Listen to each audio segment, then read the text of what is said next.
It was a Friday afternoon and I was here in my backyard.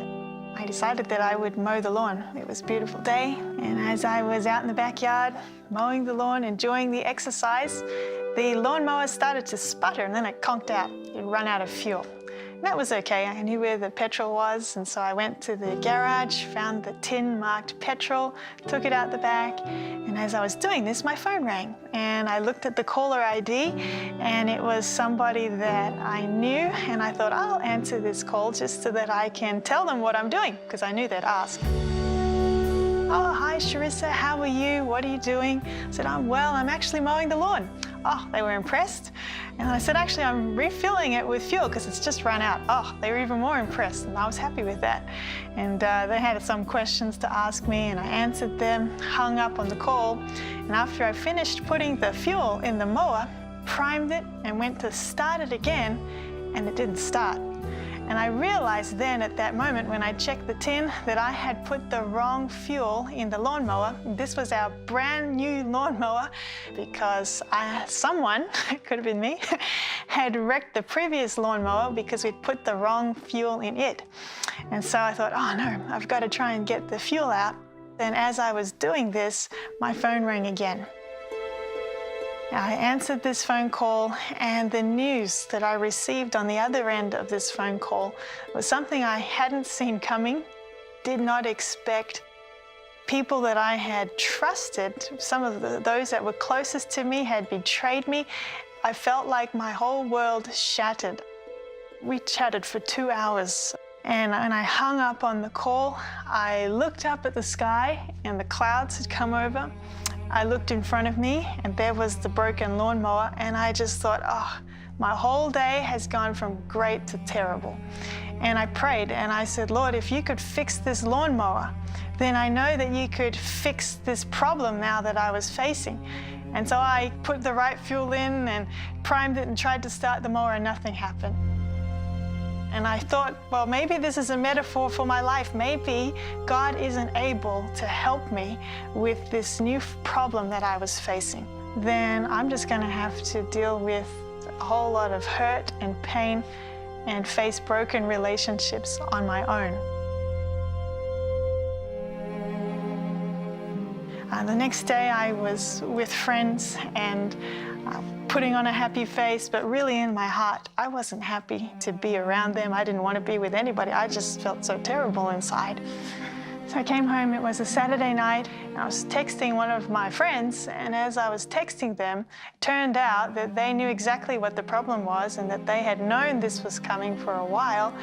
Then I now was really angry. Now I was angry at my friend, I was angry at all those people that had hurt me. God would have known that this was going to happen to me, and I couldn't understand why he would have allowed it to happen. Surely he would have seen it coming. And I started to rehearse in my mind the things that I wanted to say to them, the speeches that I would give them when I did see them. And then at 2 o'clock in the morning, I woke up and I was still rehearsing these speeches, these things that I wanted to tell them. I was so angry. And I went out of my room, came back. It hit me, and it was, Charissa, here you are angry at people who don't even realize how they have hurt you, how much you are hurting because of this. And you're driving yourself sick. Look at you, you're a mess. And I thought, yeah, it's true. So I came and I knelt down beside my bed and I prayed again. And this was a very different kind of prayer. This wasn't just repeating words. This was speaking words from my heart. And I needed God to hear what I had to say. I needed to know that he was listening to me, that he was aware of what I was going through. And so I prayed again and I told him everything. I told him how I felt. I told him about what had happened, even though God already knows everything. So I finally got it all off my chest, and I just knelt there in quietness. And I heard this still small voice speak to me, and I believe it was the voice of God, because he said, Charissa, just trust me. And I can't explain it to you, but I actually felt this peace just come over me. I climbed back into bed and I managed to sleep the rest of the night, which was, to me, a real miracle. I woke up the next morning and I made some phone calls to the people that I felt had hurt me, and we chatted. The facts of what had happened still remained. The problem didn't disappear, but somehow God worked in that situation and our relationships were restored, and He turned it around for good, if I could put it that way.